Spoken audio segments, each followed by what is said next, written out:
Subscribe to my channel and don't forget to click on the bell icon. Yoshie Shiratori, the incredible story of a man no prison could hold. Yoshie Shiratori is Japan's own Harry Houdini, and not even copper walls or a dislocated shoulder could stop his daring escapes. Modern prisons are indicative of the eras that created him. In Japan, the Meiji era, which spanned from 1868 to 1912, was considered one of the harsher periods for prisoners, so escaping prison was actually more common. In 1881, a record number of convicts, 1821 to be precise, were able to make successful getaways from incarceration. The reason for the more frequent escapes was due to extremely harsh prison conditions, which could be said of many prisons around the world, even today.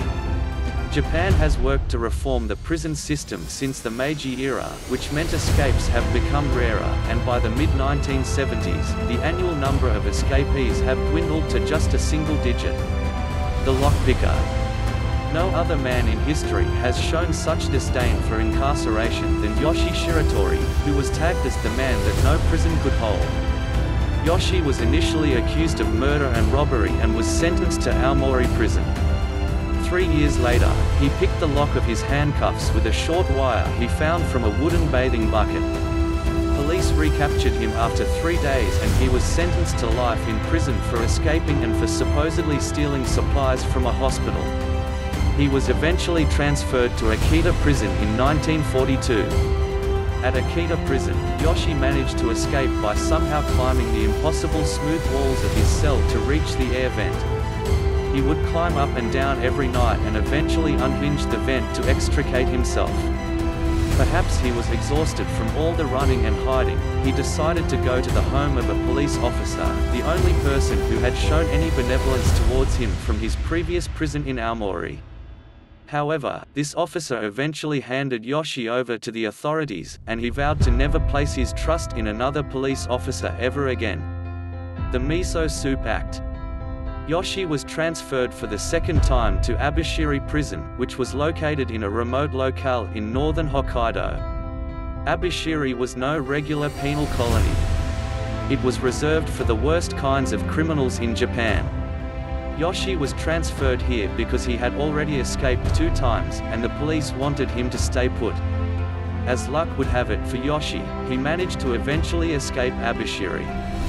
The Abashiri Prison Museum even has a figure dedicated to Yoshie as he escaped his cell wearing nothing but his underwear.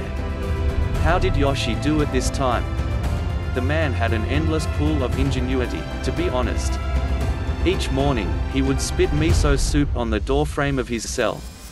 The salts and moisture eventually corroded and weakened the doorframe. When the wartime blackout of August 26, 1944 occurred, Yoshie dislocated his shoulders and squeezed himself out of the small space on the metal frame where the guards would slide in his food. Once again, Yoshie's escape was publicized, and made the headlines of several newspapers in the Hokkaido Shimbun. The final bid for freedom. Yoshie was once again tried for escaping, and he was sentenced to death by the Sapporo District Court. Additionally, Yoshie was assigned 6 armed guards, and he was under surveillance, 24 hours per day. At the Sapporo prison, he was incarcerated in a specially made cell that was designed to prevent him from escaping through the air vent in the ceiling. This would be the largest defect in the setup because too much attention to the ceiling meant the floor of the cell was more or less ignored. The prison guards at Sapporo had so much faith in the newly renovated cell that they no longer bothered to handcuff their prisoner. This would be mistake number 2. While it was true that Yoshie had aged and was fatigued from being a prisoner and from constantly escaping, there was one thing that still fueled his drive: desperation. While awaiting execution in 1947, Yoshie made his final bid for freedom by unlocking the bolts that held together the cell's wooden floorboards. He used a bowl used for food to dig his way out of prison. After a year of liberty, it was said that Yoshie was offered a cigarette by a police officer.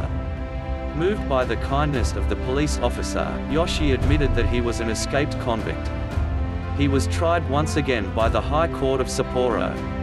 They noted that in all his 4 escapes, he did not perform bodily harm to any of the guards, despite the fact that abuse by guards was rampant in all the prisons. The High Court of Sapporo decided to revoke the previous decision of the death penalty. Instead, he was given a final sentence of 20 years in prison. Yoshie requested that he be imprisoned in Tokyo, which the court granted. He spent his days in Fuchu prison until 1961 when he was given parole. He traveled to the Aomori Prefecture more than a decade later to reunite with his daughter so that he could tell her his life story. Yoshie lived for another decade after that, doing odd jobs to survive. He eventually succumbed to a heart attack in 1979. A woman who had previously cared for him also took care of his ashes after his death. Please subscribe to my channel and don't forget to click on the bell icon.